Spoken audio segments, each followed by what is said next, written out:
The Lord be with you. And with your spirit. A reading from the Holy Gospel according to St. Luke. Glory to you, O Lord.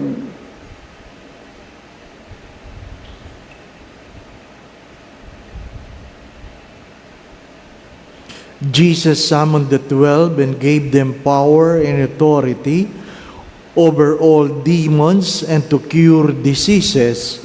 And he sent them to proclaim the kingdom of God and to heal the sick. He said to them, "Take nothing for your journey, neither walking stick, nor sack, nor food, nor money, and let no one take a second tunic. Whatever house you enter, stay there and leave from there. And as for those who do not welcome you, when you leave the town, shake the dust from your feet in testimony against them." Then they set out and went from village to village, proclaiming the good news and curing diseases everywhere.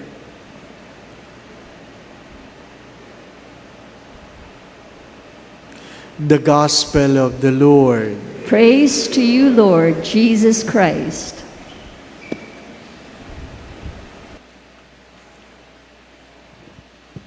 We all know the saying, if you give fish to the poor, they will live for a day. But if you teach them to fish, they will live for a lifetime. Yan ang aming chat kaninang umaga.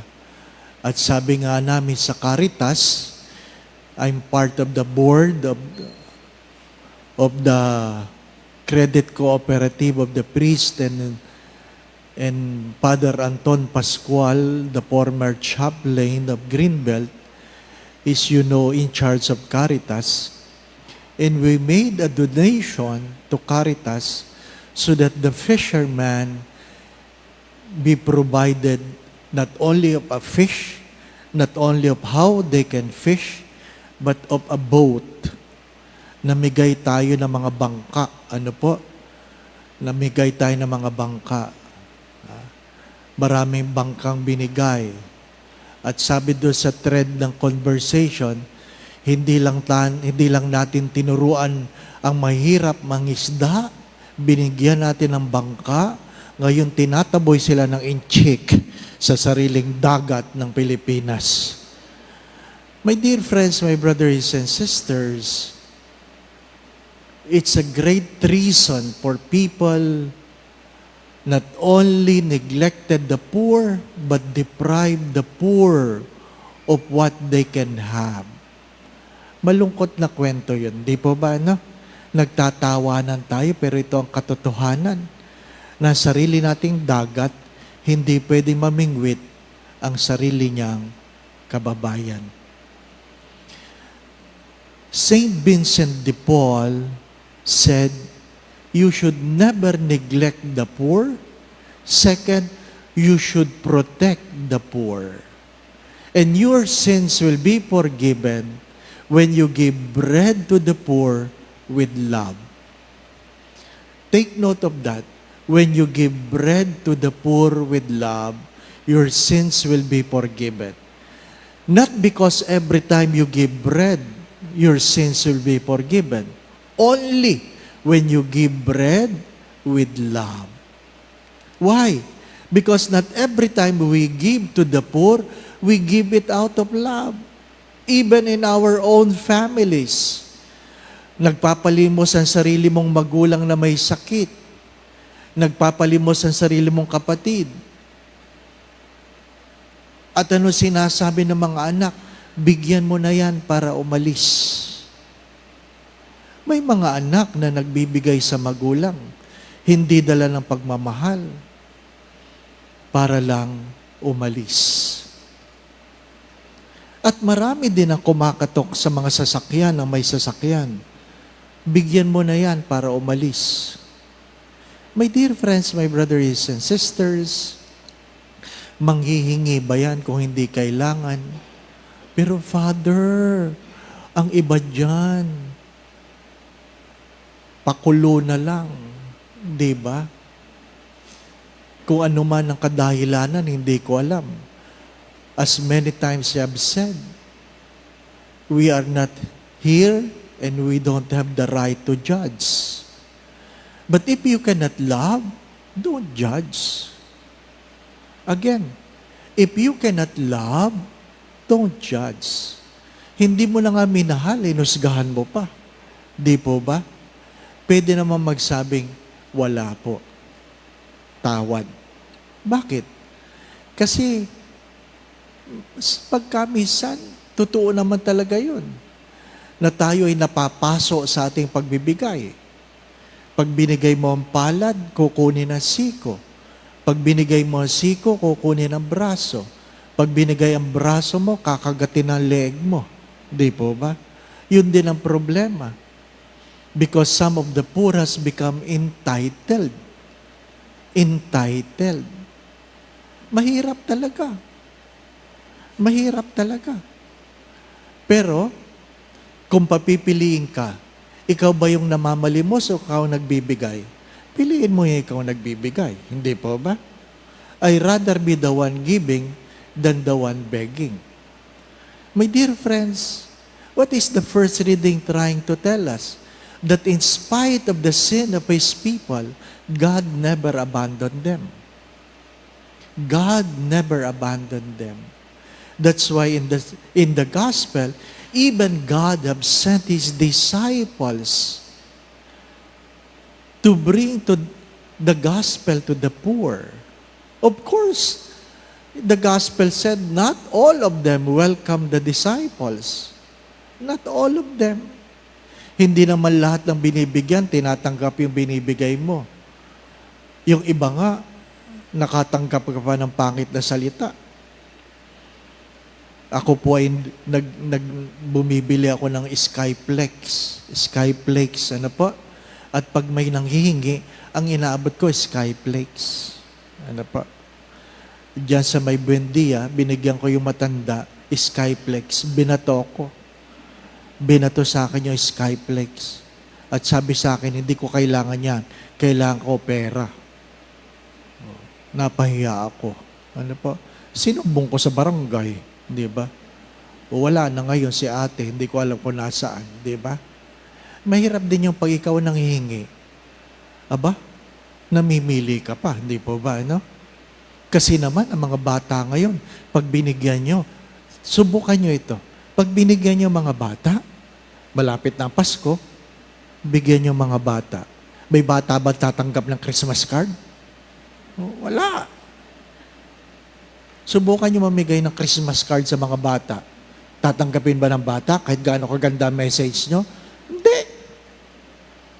Pag binigyan nyo yan ng pera, sasabihin nyo, ito lang. What have we become? Di po ba, no? What have we become? Sabi ko nga, kinukwento ko nga ito kasi malapit na ang Pasko eh. Doon sa dating parokya, nakita ko yung mga bata.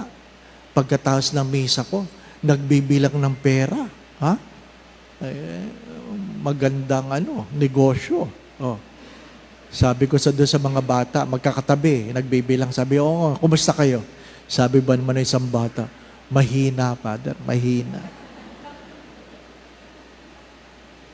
Christmas has become what? A commercial, even for children. Maybe, my brothers and sisters, it is not the poor that really matters, but our thinking, our attitude. Of course, the PCP2 reminds us of who are the poor, the least, the lost, and the last. They are the least, the lost, the last. Hindi ibig sabihin, yung mga walang pera lamang. Hindi yung nagpapalimos lamang. Who are the least? And the sad story is that we created poor people within our family.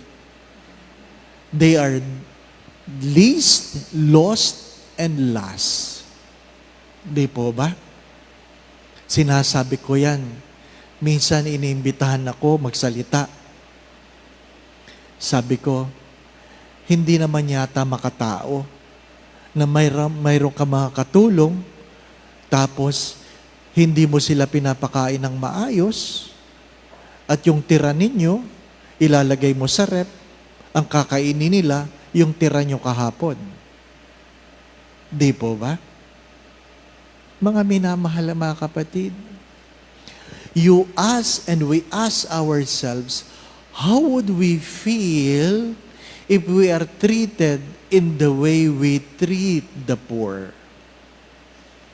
How would we feel if we will be treated in the way we treat the poor? My dear friends, my brothers and sisters, even God would say, you will always have the poor with you. Because the role of the church is not to eradicate poverty. The role of the church is to create a right attitude. We will always have the poor. But hopefully, we are not among those who created them. Who created them. Wala naman talagang humirap dahil nagbigay. Di po ba? Wala naman talaga. But in this Eucharistic celebration, as we commemorate the feast of Saint Vincent de Paul, we ask for the grace. We ask for the grace that we will have the heart that loves, not really simply do some social activities. Sabi ko nga, paulit-ulit yan, pwedeng magbigay ng walang pagmamahal, pero kahit kailan, hindi ka pwedeng magmahal na hindi ka marunong magbigay. Hindi kailangang malaki. Hindi kailangang malaki. Ang mahalaga, merong pagmamahal. Amen. Next week, I will be facilitating the retreat of the clergy of Iba Zambales. And I would like to ask for your prayers, to pray for me, and to pray for our retreat. Ano po? It will be next week, Monday to Friday, out of town. But, huwag niyong antayin. Pagdasal niyo lang ngayon. Ano po? 1 hour, Father, a day lang. Ano po? I ask for your prayers because I have the feeling that I am being harassed as I prepare myself for this retreat. Ano po? Kindly pray for us. Second, Caritas Manila has its program for a scholarship, and our Love a Parish program commits 500,000 for the scholarship of Caritas Manila. And Father Anton wrote us a letter because they are enrolling 4,000 scholars all over the country. 4,000 scholars. Ano po? Matatalino sila. Marami sa kanilang graduate ng cum laude. Ano po? Matatalino. O siguro napilitang mag-aral. Ano po? But Father Anton said, I need 6 million for the scholarship. Sabi ko lang sa kanya, I can pray for you. Ano po? But I made the pledge to make the contribution up to 1 million. Sabi ko lang sa kanya, all our collections in our dawn masses, simbang Misa de Gallo. I will preside the Misa de Gallo December 16 to 24. The collection of that mass, all that masses will go to the scholarship program of Caritas Manila. Ano pa? Caritas Manila. We cannot give them fish. We cannot teach them how to fish in the sea. But hopefully, a good education can be provided. That is Saint Vincent de Paul. Ano pa? Forgive me because I am an alumnus of Adamson University, run by the Vincentian, whose patron is Saint Vincent de Paul. Ano pa? whether you like it or not, Adamson University, up to now, remain number 1 university in the Philippines, whether you like it or not. Arranged alphabetically. Wala naman, di ba? Meron bang kukontra? Adamson. Ano po? Going back to what I've said, if you cannot love, please don't judge. If you cannot love, please don't judge. If you cannot feed everyone, Mother Teresa said, you can feed at least once. Because sins will be forgiven in every bread we give out of love. The Lord be with you. And with your spirit. And may Almighty God bless you and your family, the Father, the Son, and the Holy Spirit. Amen. We go in peace to love and serve the Lord. Thanks be to God.